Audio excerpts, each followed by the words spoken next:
In the 70s, everybody was scared to go out.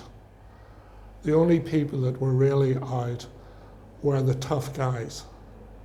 Whereas in the 80s, the people seemed to want to go out, and they were clever enough to find places like the Harp, or us, various places like this, where they would conceivably be safe. Now, not safe the way they would have been safe in England, but safe in Northern Ireland terms.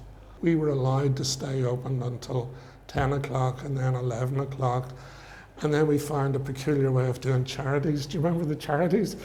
We would go around with a bucket and collect money. Do you remember that? Collect money for this charity. That meant we could stay open till 1 o'clock in the morning. So it meant that you didn't have to go home immediately, at 11 o'clock, when the streets were dangerous. So our customers were able to miss a lot of the trouble from the local bars, if you know what I mean, when you were walking home.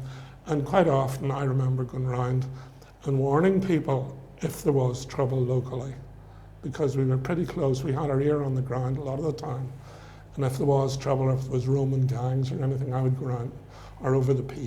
You remember yourself, you would be warned about going home or going home early, or trying to get you home early.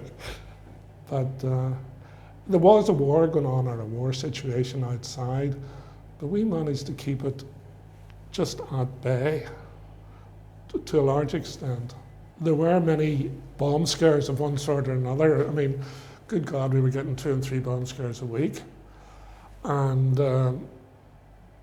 as I say, getting people out meant that they had to leave their drinks behind them. And this could be quite difficult. And then it was quite amusing seeing them coming in and saying, "That's my drink, that's my drink," that they'd left on the counter. And they weren't worried about the bombs so much as the drink. They'd paid for it, they wanted it back.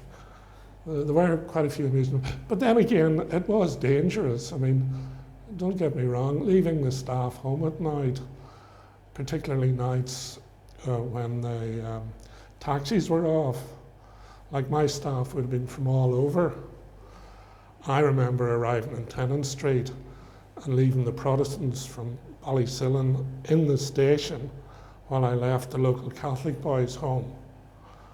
And then coming back to the station, collecting the Protestant boys, leaving them up to Ballysillan area, and listening in the police station to basically a war situation outside. So there were quite a few dangerous moments like that. But it was better to do it the way we did it, I think, than to be actually mixed up in the troubles, because we were a way of avoiding the troubles. We were really all strung up then. And that meant that in a bar situation, it was quite difficult to stop people becoming overexcited very, very quickly. So you couldn't take too many chances with people, and that was why the rules had to be applied. For instance, if I barred you from here, you were barred. And you have no idea what that meant to people, because there was so few places they could go, and all their friends were there. So if they I had a real sanction. If they misbehaved and I barred them, this was serious for their social life, for everything, So that gave me a weapon that you could use, and it also made sure that people did behave themselves. In the bar, it was funny. If any of these, I told you that a lot of these pop stars would come in, Sadie and Dave Allen and people like this, and a lot of the modern singers who I don't remember their names. And if they tried to act the lad, our customers very, very swiftly put them in their place. There were quite a few amusing incidents like this. I remember during the time when we were collecting for charities, there was one rather famous guy who put 10p into the box. And I didn't know this, but one of my doormen got on the blower, the PA system, and says, "Would you believe that Billy Bragg put 20p into our box?" Poor Billy. he came a tenner.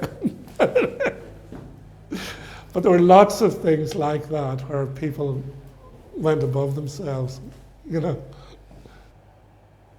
Well, the Harp was a punk bar, of course. And up in the Crescent here, if you remember, they used to run great discos and so on. We run discos here every night. Various bars seem to come and go, if you know what I mean. We seem to be able to last, and I never was really sure until after the peace process when we went down badly. But we seem to last longer than most. I don't know why that was.